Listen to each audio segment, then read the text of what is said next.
Hello friend, स्वागत है आपका अपने चैनल आज क्लास में। जैसे आपको पता है टेस्ट सीरीज शुरू कर दिया गया है और ये टेस्ट सीरीज रोज सुबह 5 बजे लाइव चलता है। तो रोज सुबह 5 बजे लाइव आप हमसे जुड़ के अपना टेस्ट दे सकते हैं।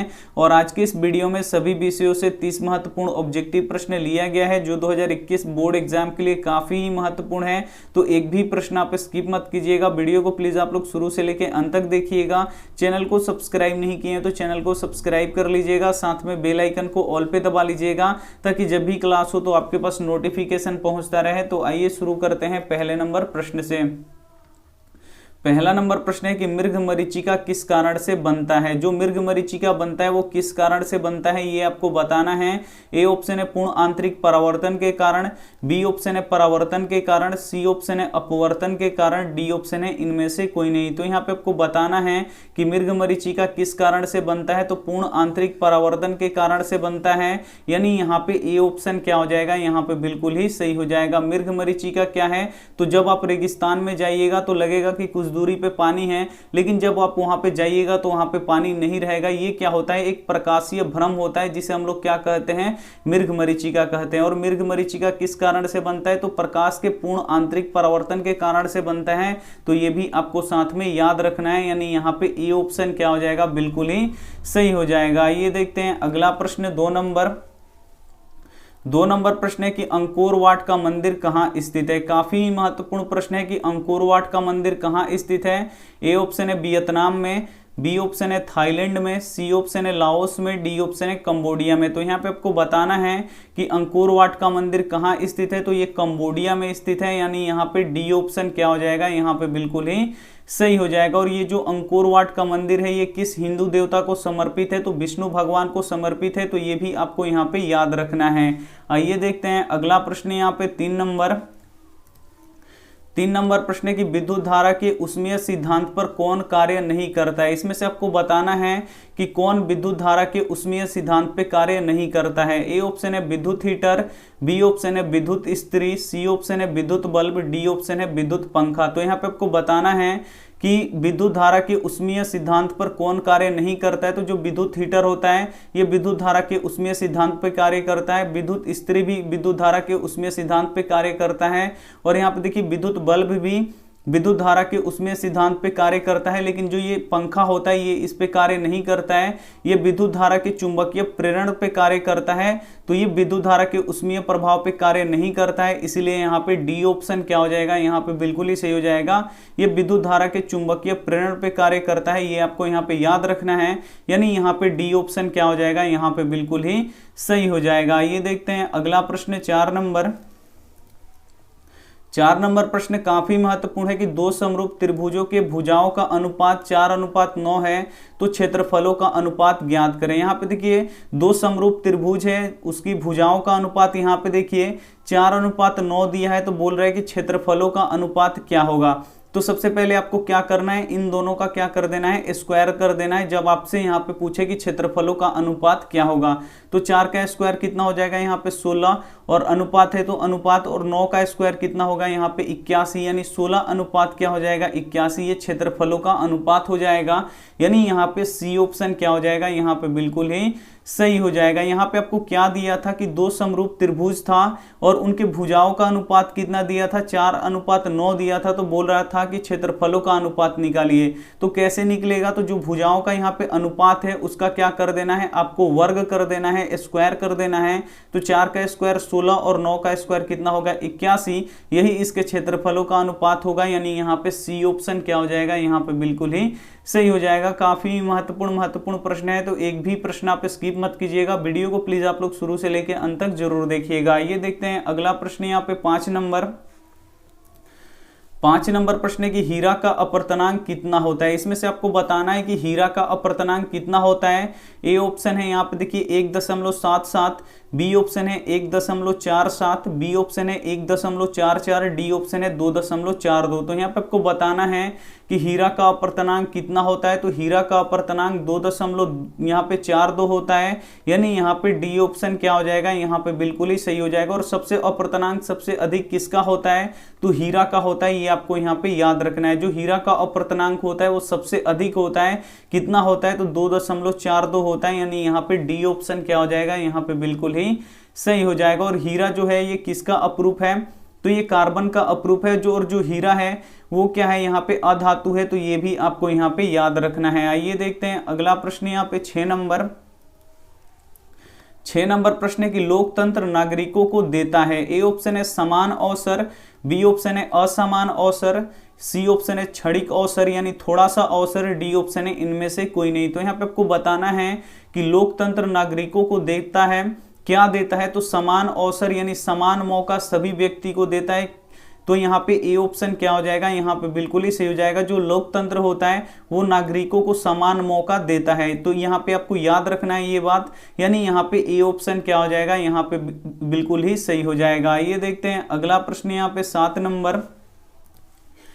नंबर प्रश्न हिंदी का है। स्वस्थ लाभ के लिए पुत्रियों को क्या सिखाया गया है। ए ऑप्शन है खेलना, बी ऑप्शन है दिन भर पढ़ना, सी ऑप्शन है खाना खाना, डी ऑप्शन है आराम करना। तो यहाँ पे आपको बताना है कि स्वस्थ लाभ के लिए पुत्रियों को क्या सिखाया गया है, तो खेलना सिखाया गया है, यानी यहाँ पे ए ऑप्शन क्या हो जाएगा, यहाँ पे बिल्कुल ही सही हो जाएगा। ये देखते हैं अगला प्रश्न, यहाँ पे 8 नंबर भी प्रश्न काफी महत्वपूर्ण है कि लक्ष्मी सागर झील किस राज्य में है। यहाँ पे आपको बताना है कि जो लक्ष्मी सागर झील है वो किस राज्य में है। ए ऑप्शन है मध्य प्रदेश में, बी ऑप्शन है उत्तर प्रदेश में, सी ऑप्शन है बिहार में, डी ऑप्शन है झारखंड में। तो यहाँ पे आपको बताना है कि लक्ष्मी सागर झील किस राज्य में है, तो ये बिहार में है, ये आपको याद रखना है, यानी यहाँ पे सी ऑप्शन क्या हो जाएगा, यहाँ पे बिल्कुल ही सही हो जाएगा। ये देखते हैं अगला प्रश्न, यहाँ पे 9 नंबर प्रश्न गणित का है कि किसी वृत्त का क्षेत्रफल 49 पाई सेंटीमीटर स्क्वायर हो तो वृत्त की त्रिज्या ज्ञात करें। यहाँ पे एक देखिए वृत्त है जिसका क्षेत्रफल कितना दिया है, वृत्त का ये जो क्षेत्रफल है कितना दिया है, तो 49 पाई सेंटीमीटर स्क्वायर दिया है। तो बोल रहा है कि इसकी क्या निकालना है आपको, यहाँ पे इसकी त्रिज्या निकालना है कि इसकी त्रिज्या क्या होगा। तो यहाँ पे सबसे पहले दिया क्या है, वृत्त का क्षेत्रफल। तो यहाँ पे लिख दीजिए सबसे पहले वृत्त का क्षेत्रफल, यहाँ पे हम लिख दिए वृत्त का क्षेत्रफल और कितना दिया है, तो यहाँ पे लिख दीजिए जितना दिया है 49 पाई सेंटीमीटर स्क्वायर। तो यहाँ पे लिख दिए 49 पाई सेंटीमीटर स्क्वायर। वृत्त का क्षेत्रफल का फॉर्मूला क्या होता है आपको पता होना चाहिए, पाई आर स्क्वायर होता है, ये आपको पता होना चाहिए। नहीं पता है तो आप इसे लिख सकते हैं, बराबर यहाँ पे क्या है 49 पाई सेंटीमीटर क्या हो गया स्क्वायर। अब यहाँ पे देख सकते हैं यहाँ भी पाई है और यहाँ भी पाई है, तो पाई से पाई क्या कर दीजिए, कटा दीजिए, यानी आर स्क्वायर बराबर कितना होगा 49 सेंटीमीटर। अब यहाँ पे क्या बच गया, स्क्वायर बच गया। अब यहाँ पे देखिए आर क्या है, तो आर क्या है, त्रिज्या है। अब यहीं पे इसको निकालना है, यानी हमको त्रिज्या निकालना है सिर्फ, और यहाँ पे क्या है त्रिज्या का स्क्वायर है। तो स्क्वायर को क्या करेंगे, जब बराबर के उधर भेज देंगे, तो स्क्वायर जब बराबर के उधर जाएगा तो क्या हो जाएगा, रूट हो जाएगा, नहीं आर बराबर क्या हो जाएगा, अंडर रूट। यहाँ पे देखिए 49 सेंटीमीटर क्या हो जाएगा, स्क्वायर हो जाएगा, क्योंकि यहाँ पे देखिए जो यहाँ पे स्क्वायर है, आर का स्क्वायर, जब स्क्वायर को बराबर के उधर भेजा जाता है तो ये रूट हो जाता है। तो आर बराबर यहाँ पे देखिए 49 का वर्गमूल निकालिए, निकलता है तो जी निकलता है, 49 का वर्गमूल कितना होता है 7 होता है। और यहाँ पे देखिए सेंटीमीटर का यहाँ पे वर्गमूल निकालेंगे सेंटीमीटर स्क्वायर का, तो ये हो जाएगा सेंटीमीटर, यानी यहाँ पे वृत्त का त्रिज्या निकल गया कितना, यहाँ पे 7 सेंटीमीटर, यानी यहाँ पे ए ऑप्शन क्या हो जाएगा, यहाँ पे बिल्कुल ही सही हो जाएगा, यानी यहाँ पे ए ऑप्शन क्या हो जाएगा, बिल्कुल ही सही हो जाएगा। इसी प्रश्न में ये भी दे देता है यहाँ पे कि वृत्त का व्यास निकालिए। तो वृत्त का व्यास क्या होता है, जो व्यास होता है वो त्रिज्या से दुगुना होता है, ये आपको यहाँ पे पता होना चाहिए। तो यहाँ पे देखिए अगर बोल देता है यहाँ पे व्यास निकालिए, तो व्यास को किससे सूचित करते हैं, डी से।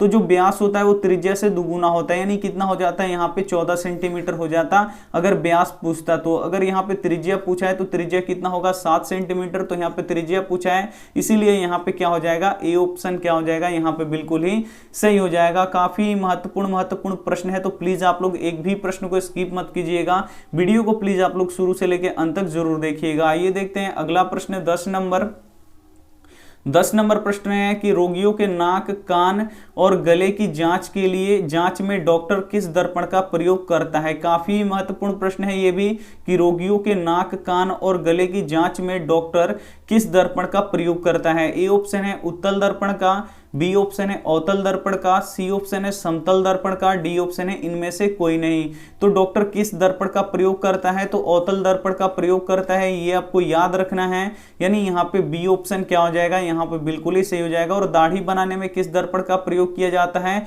तो अवतल दर्पण का प्रयोग किया जाता है, ये भी आपको यहाँ पे याद रखना है। और मोटर गाड़ी के साइड मिरर के रूप में किस दर्पण का प्रयोग किया जाता है, तो उत्तल दर्पण का प्रयोग किया जाता है, ये आपको याद रखना है। और जिस घर में हम अपने जिस दर्पण में अपना चेहरा देखते हैं वो कौन सा दर्पण होता है, तो समतल दर्पण होता है, ये भी आपको साथ में याद रखना है। आइए देखते हैं अगला प्रश्न यहाँ पे 11 नंबर प्रश्न है कि बांग्लादेश का निर्माण कब हुआ। काफी महत्वपूर्ण प्रश्न है कि बांग्लादेश का निर्माण कब हुआ। ए ऑप्शन है 1951 में, बी ऑप्शन है 1961 में, सी ऑप्शन है यहाँ पे 1971 में, डी ऑप्शन है 1981 में। तो यहाँ पे आपको बताना है कि बांग्लादेश का निर्माण कब हुआ, तो 1971 ईस्वी में हुआ, यानी यहाँ पे सी ऑप्शन क्या हो जाएगा, यहाँ पे बिल्कुल ही सही हो जाएगा। जो बांग्लादेश है वो भारत का ही हिस्सा था, तो ये अलग होकर यहाँ पे एक नया देश बना बांग्लादेश। और ये बांग्लादेश कब बना, तो 1971 में बना, तो ये भी आपको यहाँ पे याद रखना है। यानी यहाँ पे सी ऑप्शन क्या हो जाएगा, बिल्कुल ही सही हो जाएगा। ये देखते हैं अगला प्रश्न यहाँ पे 12 नंबर प्रश्न है कि यदि एक अर्धवृत्त का परिमाप 36 सेंटीमीटर है तो इसकी त्रिज्या निकालें। यहाँ पे देखिए अर्धवृत्त का मतलब क्या होता है, आधा वृत्त। यहाँ पे देखिए आधा वृत्त का यहाँ पे जो परिमाप है ये कितना दिया है, यहाँ पे 36 सेंटीमीटर दिया है। कितना दिया है, यहाँ पे 36 सेंटीमीटर दिया है। तो बोल रहा है कि इसकी त्रिज्या निकाले। तो यहाँ पे दिया क्या है, सबसे पहले ये आपको लिखना है। तो यहाँ पे दिया है अर्धवृत्त का परिमाप। यहाँ पे देखिए अर्धवृत्त का यहाँ पे परिमाप दिया है, कितना दिया है, तो ये दिया है 36 सेंटीमीटर। तो यहाँ पे लिख देंगे हम 36 सेंटीमीटर। उसके बाद यहाँ पे देखिए आपको अर्धवृत्त का परिमाप का फॉर्मूला पता होना चाहिए। क्या होता है, तो ये होता है पाई आर और प्लस क्या होता है यहाँ पे 2r बराबर यहाँ पे कितना हो गया 36 सेंटीमीटर। ये क्या हो गया, यहाँ पे अर्धवृत्त का परिमाप हो गया का ये फॉर्मूला होता है। अगर आपको नहीं पता है तो इसे आप लोग याद कर लीजिए। यहाँ पे देखिए r है और इसमें भी क्या है r है, दोनों में है। तो r को क्या कर लीजिए, कॉमन कर लीजिए, यानी उभयनिष्ठ कर लीजिए, यहाँ पे बाहर निकाल लीजिए। तो r यहाँ से बाहर निकल गया, तो यहाँ पे बचेगा पाई और यहाँ पे बचेगा यहाँ पे 2 बराबर यहाँ पे क्या हो गया, इधर 36 सेंटीमीटर है तो इधर 36 सेंटीमीटर। उसके बाद यहाँ पे देखिए पाई का मान रख दीजिए। पाई का मान कितना होता है 22/7, तो यहाँ पे लिख देते हैं 22/7 प्लस 2 और बराबर के उधर है 36 सेंटीमीटर, तो यहाँ पे लिख दिए 36 सेंटीमीटर। अब यहाँ पे छोटा सा एक बट्टा का जोड़ बनाना है, 7 1 का लघुत्तम 7, तो यहाँ पे 7 से 7 एक बार में कट जाएगा। 22 में 1 से गुणा करेंगे तो 22, 1 से 7 में भाग लगाएंगे 7 बार में कटेगा, और 7 में यहाँ पे देखिए 2 से गुणा करेंगे तो कितना हो जाएगा यहाँ पे 14 बराबर उधर 36 सेंटीमीटर है, तो 36 सेंटीमीटर लिख दीजिए। अब यहाँ पे देखिए ऊपर जोड़ दीजिए, यहाँ पे 22 और 14 कितना हो जाएगा, यहाँ पे 36 और बट्टा के नीचे 7 बराबर इधर क्या हो जाएगा हमारा 36 सेंटीमीटर है, तो 36 सेंटीमीटर ऐसे ही रहने दीजिए। अब यहाँ पे देखिए आर में ये 36/7 इधर गुणा कर रहा है तो उधर जाके भाग करेगा। भाग करने का मतलब क्या होगा कि नीचे वाला ऊपर चला जाएगा, ऊपर वाला क्या हो जाएगा नीचे आ जाएगा, यानी आर बराबर क्या हो जाएगा 36 सेंटीमीटर और गुणे यहाँ पे देखिए जब ये 36/7 बराबर के उधर जाएगा तो 7 ऊपर चला जाएगा और यहाँ पे देखिए 36 नीचे आ जाएगा, तो 36 से 36 कट जाएगा। आर बराबर कितना निकल जाएगा 7 सेंटीमीटर, यानी यहाँ पे भी त्रिज्या कितना निकल गया 7 सेंटीमीटर। आर को ही त्रिज्या बोला जाता है, यानी यहाँ पे बी ऑप्शन क्या हो जाएगा, बिल्कुल ही सही हो जाएगा। ये देखते हैं अगला प्रश्न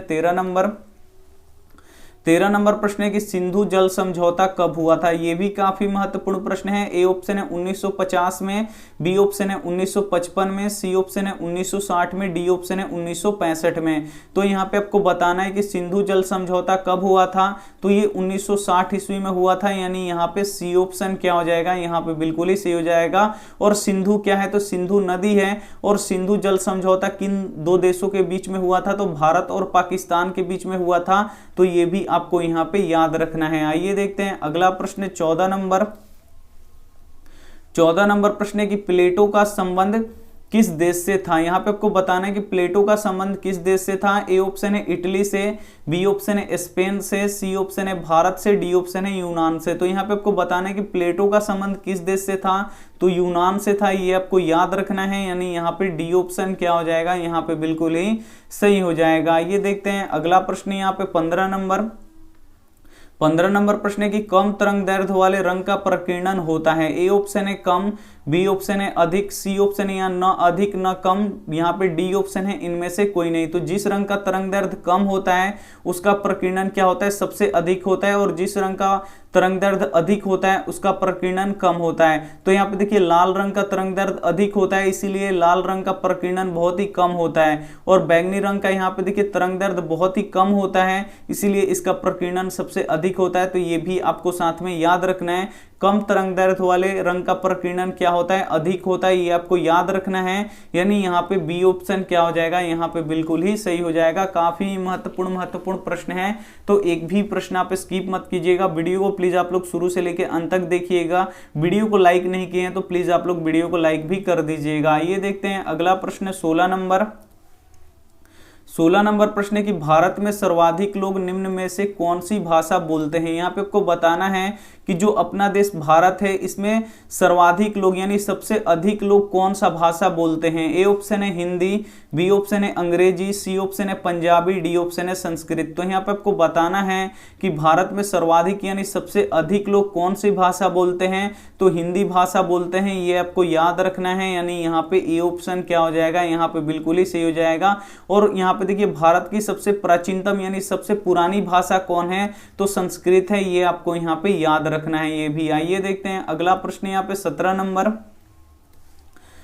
नंबर प्रश्न है कि समानांतर श्रेणी 8, 10, 12 का पांचवा पद ज्ञात करें। यहाँ पे आपको क्या निकालना है, पांचवा पद निकालना है। तो पांचवा पद का फॉर्मूला क्या होता है, ए प्लस यहाँ पे क्या होता है 4d होता है। बस यहाँ पे ए का मान रखना है, डी का मान रखना है। ए क्या होता है प्रथम पद यानी पहला पद 8 है, तो यहाँ पर रख दीजिए 8 + 4 गुणे, और उसके बाद लिखना है यहाँ पे डी। डी क्या होता है, तो ये सार्वअंतर होता है। ये कैसे निकलता है, तो दूसरे पद में से पहले पद को यहाँ पे घटा लिया जाता है। तो दूसरा पद यहाँ पे 10 है और पहला पद कितना है 8 है, तो 10 में से 8 गया 2, यानी डी का मान कितना निकल गया यहाँ पे 2, यानी 8 + 4 दूनी कितना हो जाएगा 8, 8 8 कितना हो जाएगा 16, यानी पांचवा पद कितना निकलेगा यहाँ पे 16, यानी यहाँ पे ए ऑप्शन क्या हो जाएगा, यहाँ पे बिल्कुल ही सही हो जाएगा। ये देखते हैं अगला प्रश्न यहाँ पे 18 नंबर प्रश्न की संसार में सबसे कीमती संसाधन किसे माना जाता है। काफी महत्वपूर्ण प्रश्न है यहाँ पे कि संसार में सबसे कीमती संसाधन किसे माना जाता है। ए ऑप्शन है खनिज तेल को, बी ऑप्शन है सोना को, सी ऑप्शन है चांदी को, डी ऑप्शन है पहाड़ को। तो यहाँ पे आपको बताना है कि संसार में सबसे कीमती संसाधन किसे माना जाता है, तो ये खनिज तेल को माना जाता है, ये आपको याद रखना है। यानी यहाँ पे ए ऑप्शन क्या हो जाएगा, यहाँ पे बिल्कुल ही सही हो जाएगा। ये देखते हैं अगला प्रश्न यहाँ पे 19 नंबर प्रश्न है कि मैक्स मूलर का जन्म कहाँ हुआ था। काफी महत्वपूर्ण प्रश्न है कि जो मैक्स मूलर हैं उनका जन्म कहाँ हुआ था। ए ऑप्शन है नेपाल में, बी ऑप्शन है अमेरिका में, सी ऑप्शन है भारत में, डी ऑप्शन है जर्मनी में। तो मैक्स मूलर का जन्म कहाँ पे हुआ था, तो जर्मनी में हुआ था, ये आपको याद रखना है। यानी यहाँ पे डी ऑप्शन क्या हो जाएगा, यहाँ पे बिल्कुल ही सही हो जाएगा। ये देखते हैं अगला प्रश्न यहाँ पे 20 नंबर प्रश्न है कि ऊर्जा का एसआई मात्रक क्या होता है। ये भी काफी महत्वपूर्ण प्रश्न है कि ऊर्जा का एसआई मात्रक क्या होता है। ए ऑप्शन है न्यूटन, बी ऑप्शन है जूल, सी ऑप्शन है वाट, डी ऑप्शन है एम्पियर। तो ऊर्जा का एसआई मात्रक क्या होता है, तो ऊर्जा का एसआई मात्रक जूल होता है, ये आपको यहाँ पे याद रखना है। यानी यहाँ पे बी ऑप्शन क्या हो जाएगा, बिल्कुल ही सही हो जाएगा। और यहाँ पे देखिए बल का एसआई मात्रक क्या होता है, तो बल का एसआई मात्रक न्यूटन होता है। और विद्युत शक्ति का एसआई मात्रक क्या होता है, वाट होता है। और यहाँ पे देखिए विद्युत धारा का एसआई मात्रक क्या होता है, तो एम्पियर होता है। तो ये भी आपको साथ में याद रखना है। आइए देखते हैं अगला प्रश्न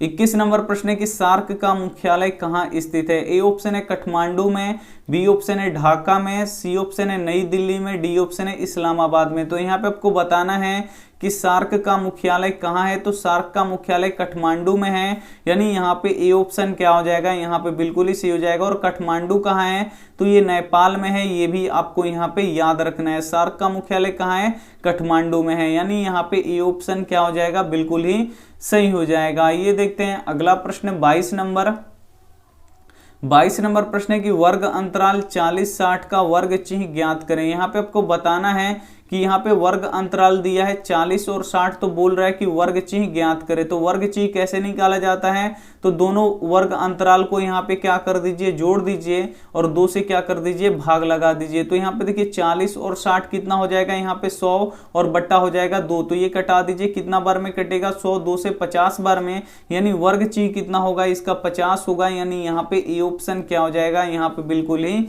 सही हो जाएगा। काफी महत्वपूर्ण प्रश्न है, तो एक भी प्रश्न आप स्किप मत कीजिएगा। वीडियो को प्लीज आप लोग शुरू से लेकर अंत तक जरूर देखिएगा, और वीडियो को आप लोग लाइक नहीं किए हैं तो प्लीज आप लोग वीडियो को लाइक भी कर दीजिएगा। ये देखते हैं अगला प्रश्न यहाँ पे 23 नंबर प्रश्न है कि किसे सुनहरा रेशा कहा जाता है। काफी महत्वपूर्ण प्रश्न है कि किसे सुनहरा रेशा कहा जाता है। ए ऑप्शन है जूट को, बी ऑप्शन है कपास को, सी ऑप्शन है रेशम को, डी ऑप्शन है कपड़ा को। तो किसे यहाँ पे देखिए सुनहरा रेशा कहा जाता है, तो जूट को यहाँ पे सुनहरा रेशा कहा जाता है। यानी यहाँ पे ए ऑप्शन क्या हो जाएगा, यहाँ पे बिल्कुल ही सही हो जाएगा। और उजला सोना किसे कहा जाता है, ये भी प्रश्न आता है कि उजला सोना किसे कहते हैं। तो उजला सोना कपास को कहते हैं, ये भी आपको यहाँ पे याद रखना है। और कपास सबसे अधिक किस मिट्टी पे होता है, तो काली मिट्टी पे होता है, ये भी आपको यहाँ पे याद रखना है। आइए देखते हैं अगला प्रश्न यहाँ पे 24 नंबर प्रश्न है कि शहर अब भी संभावना है किसकी रचना है। काफी महत्वपूर्ण प्रश्न है ये भी कि शहर अब भी संभावना है किसकी रचना है। ए ऑप्शन है रामविलास शर्मा, बी ऑप्शन है अज्ञेय, सी ऑप्शन है उपेंद्र नाथ, डी ऑप्शन है अशोक वाजपेयी। तो यहाँ पे आपको बताना है कि शहर अब भी संभावना है किसकी रचना है, तो ये अशोक वाजपेयी की रचना है। यानी यहाँ पे डी ऑप्शन क्या हो जाएगा, यहाँ पे बिल्कुल ही सही हो जाएगा। ये देखते हैं अगला प्रश्न 25 नंबर प्रश्न है कि रेशम के वस्त्र पर कांच की रगड़, यहाँ पे कांच रगड़ने पर, कांच की छड़ रगड़ने पर कौन सा आवेश उत्पन्न होता है। यहाँ पे आपको बताना है कि रेशम के वस्त्र पर जब कांच की छड़ रगड़ेंगे तो कौन सा यहाँ पे आवेश उत्पन्न होगा। ए ऑप्शन है ऋण आवेश, बी ऑप्शन है धन आवेश, सी ऑप्शन है दोनों, डी ऑप्शन है इनमें से कोई नहीं। तो यहाँ पे आपको बताना है कि रेशम के वस्त्र पर कांच की छड़ रगड़ने पर कौन सा आवेश उत्पन्न होता है, तो धन आवेश उत्पन्न होता है। ये आपको यहाँ पे याद रखना है। यानी यहाँ पे बी ऑप्शन क्या हो जाएगा, यहाँ पे बिल्कुल ही सही हो जाएगा। और इलेक्ट्रॉन पे कौन सा आवेश होता है, तो इस पे ऋण आवेश होता है। प्रोटॉन पे कौन सा आवेश होता है, तो धन आवेश होता है। और न्यूट्रॉन पे कौन सा आवेश होता है, तो इस पे आवेश नहीं होता है, ये चार्जलेस होता है, यानी इस पे कोई भी आवेश नहीं होता है। ये आपको यहाँ पे याद रखना है। आइए देखते हैं अगला प्रश्न यहाँ पे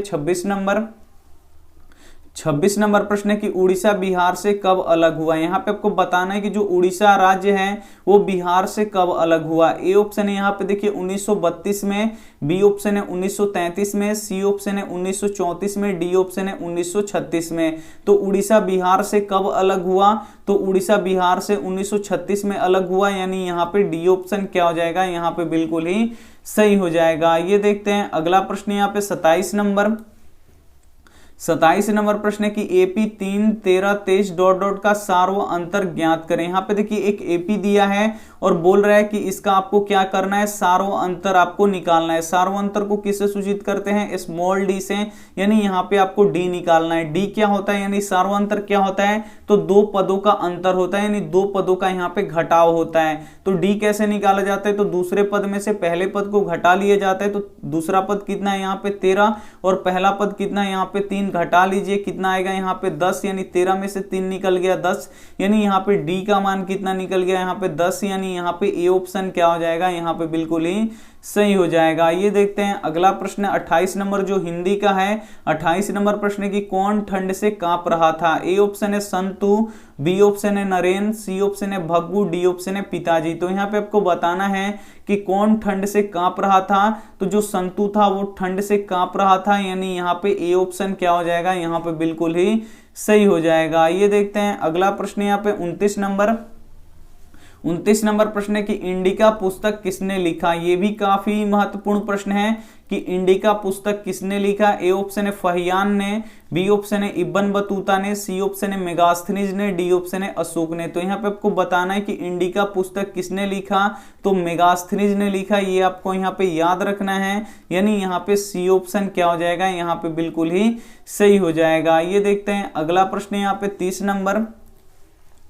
30 नंबर प्रश्न है कि लंबाई बढ़ाने पर चालक तार का प्रतिरोध, ए ऑप्शन है बढ़ता है, बी ऑप्शन है घटता है, सी ऑप्शन है कोई भी परिवर्तन नहीं होता है, डी ऑप्शन है इनमें से कोई नहीं। तो यहाँ पे आपको बताना है कि अगर देखिए अगर चालक तार की हम लंबाई बढ़ाएंगे तो इसका प्रतिरोध पर क्या असर पड़ेगा। तो जो इसका प्रतिरोध होगा वो क्या होगा, यहाँ पे बढ़ेगा। ये आपको यहाँ पे याद रखना है, जितना ही तार का लंबाई अधिक होगा उतना ही प्रतिरोध क्या हो जाएगा, यहाँ पे बढ़ेगा। यानी यहाँ पे ए ऑप्शन क्या हो जाएगा, यहाँ पे बिल्कुल ही सही हो जाएगा। और जो प्रतिरोध होता है वो क्या करता है, धारा के प्रवाह का यहाँ पे क्या करता है, विरोध करता है। उसे हम लोग क्या कहते हैं, प्रतिरोध कहते हैं। और प्रतिरोध का ऐसे ही मात्रक क्या होता है, ओम होता है। तो ये भी आपको साथ में याद रखना है।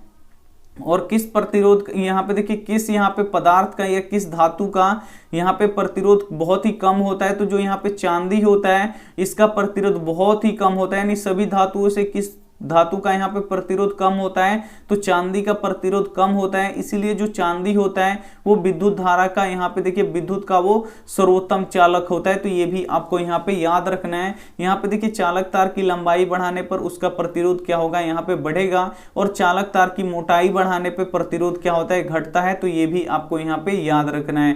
तार जितना ही पतला होगा प्रतिरोध उतना ही अधिक होगा, और तार जितना ही मोटा होगा प्रतिरोध उतना ही कम होगा। तो ये भी आपको यहाँ पे याद रखना है। आइए देखते हैं अगला प्रश्न, यहाँ पे होमवर्क प्रश्न।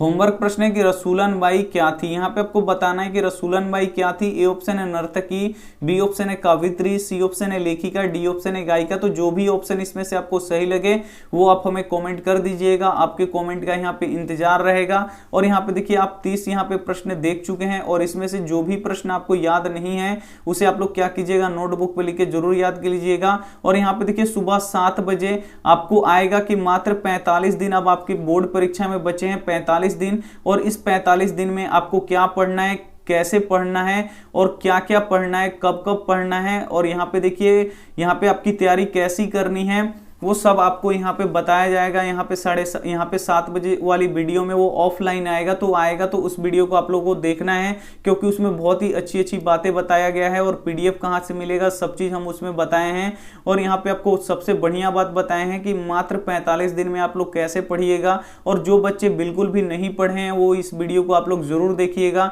और उस वीडियो को आप लोग लाइक जरूर कीजिएगा, ताकि जो भी और बच्चे नहीं पढ़ पाए हैं लॉकडाउन की वजह से, तो उनकी भी तैयारी बहुत ही अच्छी हो पाए। क्योंकि इस वीडियो में काफ़ी अच्छी अच्छी बात बताई गई है, जो अभी 7 बजे सुबह में आएगा ऑफलाइन। तो आप लोग उसे क्या कर लीजिएगा, देख लीजिएगा। काफ़ी महत्वपूर्ण है। अगर आप 10वीं की तैयारी करते हैं तो वो वीडियो आपके लिए काफ़ी महत्वपूर्ण है। अगर आपकी तैयारी थोड़ी सी भी कम है तो वो वीडियो आप देख सकते हैं। यहाँ पे देखिए वीडियो को आप लोग लाइक नहीं किए हैं तो प्लीज़ आप लोग वीडियो को लाइक कर दीजिएगा। ये सब जो मेहनत है ये सब आपके लिए ही हो रहा है, क्योंकि आपको यहाँ पे बहुत ही अच्छा नंबर लाना है बोर्ड एग्जाम 2021 में। तो इसलिए आप लोग लाइक कर दीजिए। हम भी जितना मेहनत करते हैं बस आपको एक लाइक करना होता है। तो प्लीज़ आप लोग एक लाइक कर दीजिए। और यहाँ पे देखिए अपने दोस्तों के पास इस वीडियो को जरूर शेयर कीजिएगा। और चैनल को सब्सक्राइब नहीं किए हैं तो अभी तक आप लोग चैनल को सब्सक्राइब कर लीजिए। बेल नोटिफिकेशन को ऑल पे दबा लीजिए, ताकि जब भी क्लास हो तो आपके पास नोटिफिकेशन पहुँचता रहे। Thank you for watching. मिलते हैं अगली वीडियो में। तब तक अपना ध्यान रखिए, मन लगा के पढ़ाई कीजिए। Take care and bye.